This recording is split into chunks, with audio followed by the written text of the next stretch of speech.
Hello friends, नमस्ते, जय माता दी। एकादशी की आपको हार्दिक शुभकामनाएं। आज फाल्गुन मास की कृष्ण पक्ष की विजया एकादशी है, तो उसी की पूजा मैंने किस तरह से की है वो मैं आपको दिखा रही हूँ। बड़े ही प्रेम और भाव से पूजा की है। तो इसमें हमारे लक्ष्मी नारायण जी बड़े ही सुंदर सा भव्य श्रृंगार किया है इनका। इस दिन हमें एकादशी की पूजा करने से हमें हर क्षेत्र में विजय प्राप्त होती है, शत्रुओं पर हमारी विजय प्राप्त होती है। यहाँ पर मैंने लक्ष्मी नारायण जी को स्नान करवाने के लिए कांसी की थाली में बिठाया है। थाली पर मैंने स्वस्तिक और तिल छोड़ दिए हैं और लड्डू गोपाल जी को भी मैं साथ में ही स्नान करवा रही हूँ। जल में आप गंगा जल और गुलाब जल मिला सकते हैं और पाँव पर हम पानी डालते हुए स्नान प्रारंभ करेंगे। और स्नान करवाते वक्त हमें मौन नहीं रहना है। हम ओम नमो भगवते वासुदेवाय का जप करते हुए स्नान करवाएंगे। पहले मैंने विष्णु जी को, फिर माता लक्ष्मी को और फिर कान्हा जी को स्नान करवाया है। और पहले पाँव पर पानी डाल, सर पर पानी डाला है और उनका स्नान मैं करवा रही हूँ। स्नान करवाने से पहले मैंने एक दीपक प्रज्वलित कर दिया था, क्यों दीपक हम उनका साक्षी मानते हुए हम दीपक प्रज्वलित करेंगे और दीपक हमारे जो भी पूजा पाठ होता है उनके साक्षी होते हैं। अब हम माता लक्ष्मी और विष्णु भगवान जी को पंचामृत या फिर दूध से स्नान करवाएंगे। तो यहाँ पर मैंने दूध ले लिया है, पंचामृत ले लिया है, उसको मैं विष्णु भगवान जी को स्नान करवा रही हूँ। और ओम नमो भगवते वासुदेवाय का भी मंत्र साथ के साथ मैं बोल रही हूँ। यहाँ पर हम स्नान करवाते वक्त भगवान जी की आंखों में देखेंगे, वही भाव और बड़े ही प्रेम के साथ उनको स्नान करवाएंगे। पूजा में सबसे बड़ा महत्व भाव का होता है। अगर आपके पास विग्रह नहीं है तो आपके पास जो भी फोटो हो उस पर 3 बार आप छांटे मारिए पंचामृत मिक्स करके और स्नानम समर्पयामि कहते हुए आपको स्नान करवाना है। उनको भी वही फोटो में वही भाव रखते हुए और मौली स्वरूप आप उनको वस्त्र धारण करवा सकते हैं।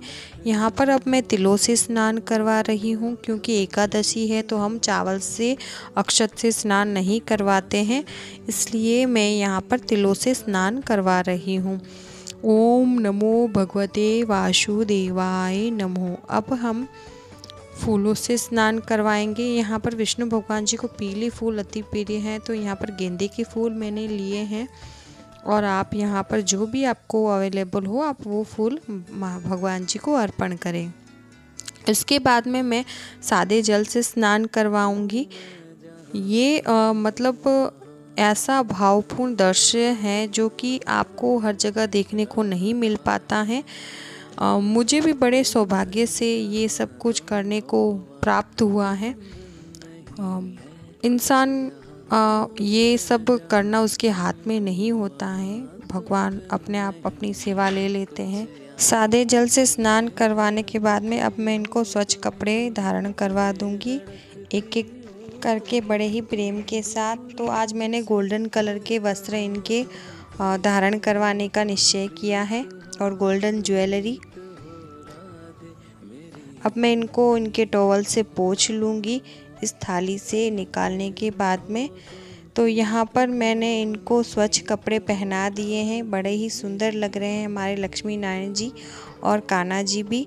तो यहाँ पर मैंने एक लकड़ी का बाजोटा बिछाया है और उसके ऊपर पीला कपड़ा बिछाया है और तिलों का आसन देते हुए मैंने लक्ष्मी नारायण जी और कान्हा जी को बिठा दिया है। और एक दीपक हमारा पहले से प्रज्वलित हो रहा था। अब मैंने गणेश जी को यहाँ पर बिठा दिया है चौकी पर। 3 बार हम जल से छांटा मारकर स्नानम समर्पयामि कहते हुए इनको स्नान करवाएंगे। उसके बाद में मौली स्वरूप वस्त्र धारण करवाएंगे और सिंदूर से तिलक लगाएंगे गणेश जी को। और तिलक समर्पयामि कहते हुए तिलक लगाना है हमें। और फिर हम अक्षत चढ़ाएंगे। अक्षत गणेश जी को हम लगा सकते हैं। और इसके बाद में दुर्वा और गुड़हल का फूल गणेश जी को अति प्रिय है, वो समर्पित करेंगे। और धूप भी गणेश जी को दिखाएंगे।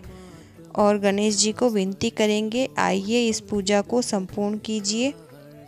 धूप दिखाने के बाद में अब हम दीप दिखाएंगे गणेश जी को बड़े ही प्रेम और भाव के साथ। जब भी आप उनको दीप और धूप दिखाएं भगवान जी को, तो उनके नेत्रों में बड़े प्रेम और भाव से देखें। अब उनको हम मिश्री का भोग लगाएंगे। अब हमारी पूजा प्रारंभ होती है। अब हम कलश के लिए मैंने तिल यहाँ पर रखे हैं, अष्टदल कमल बनाया है। उसके ऊपर मैंने लोटा पीतल के जल का भर रखा है। अब हम इस जल के अंदर हल्दी, सुपारी, 2 लौंग, इलायची, 1 सिक्का और पतासा और फूल डालेंगे और 5, 7, 9 आम के पत्ते या अशोक के पत्ते आप रख सकते हैं। अब इसके ऊपर मैंने 5 धान रखे हैं, आप 7 धान, 9 धान रख सकते हैं। इसके ऊपर अब हम नारियल रख रहे हैं। नारियल को मैंने मोली से बांध दिया है। इस नारियल को हम विष्णु का स्वरूप मानते हुए, विष्णु भगवान जी का स्वरूप मानते हुए पूजा करेंगे। अब हम नारियल की भी पूजा करेंगे और कलश, वरुण कलश की भी पूजा करेंगे। तो कलश के ऊपर मैंने स्वस्तिक बनाया है और यहाँ पर मैंने तिल समर्पण किए हैं, पुष्प, फूल समर्पण किए हैं। इसके बाद में हम नारियल के ऊपर तिलक लगाएंगे और वहाँ पर भी फूल अर्पण करेंगे, तिल अर्पण करेंगे और वस्त्र के स्वरूप मोली अर्पण करेंगे और धूप दिखाएंगे, दीप दिखाएंगे। और धूप दीप दिखाने के बाद में हम यहाँ पर कान्हा जी को तिलक करेंगे, माधव लला लड्डू गोपाल जी को तिलक करेंगे केसर चंदन का, और इसी के साथ केसर चंदन का हम विष्णु भगवान जी को भी तिलक करेंगे और रोली कुमकुम का हम माता लक्ष्मी को तिलक करेंगे। तिलक करने के बाद में अब हम इनको तिल समर्पण करेंगे। तिल समर्पण करने के बाद में हम पुष्प समर्पण करेंगे। तो यहाँ पर मैं पीले पुष्प चढ़ा रही हूँ विष्णु भगवान जी को। माता लक्ष्मी को गुड़हल का फूल अति प्रिय है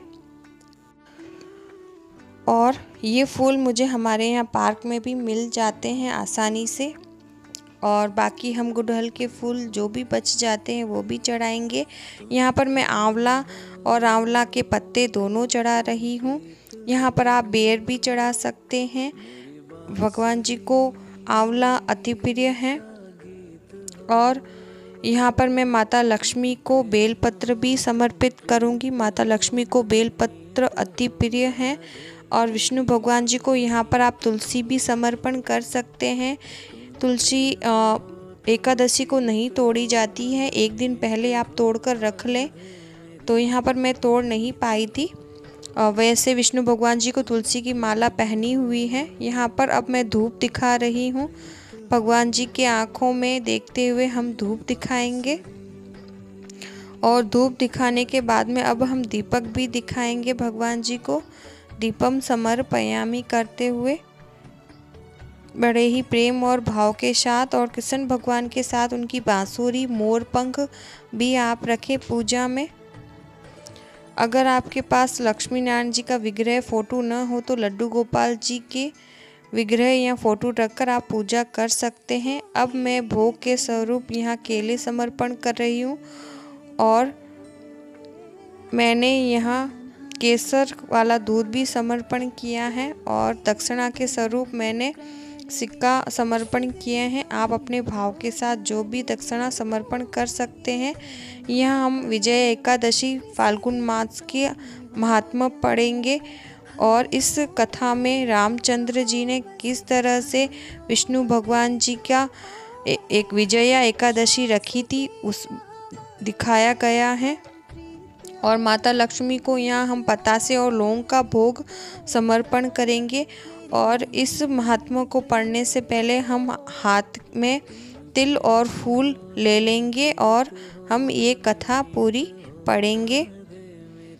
कथा पढ़ने के बाद में ही हम ये पूरा महात्मा पढ़ने के बाद में ही हम अबीर, ये अबीर हैं, आप गुलाल भी समर्पण कर सकते हैं। अबीर और गुलाल फाल्गुन मास में भगवान जी को अति प्रिय होते हैं।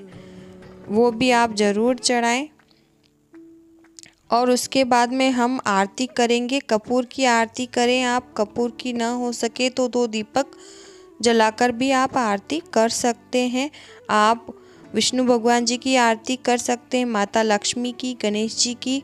यहाँ मैं ओम जय जगदीश विष्णु भगवान जी की आरती कर रही हूँ।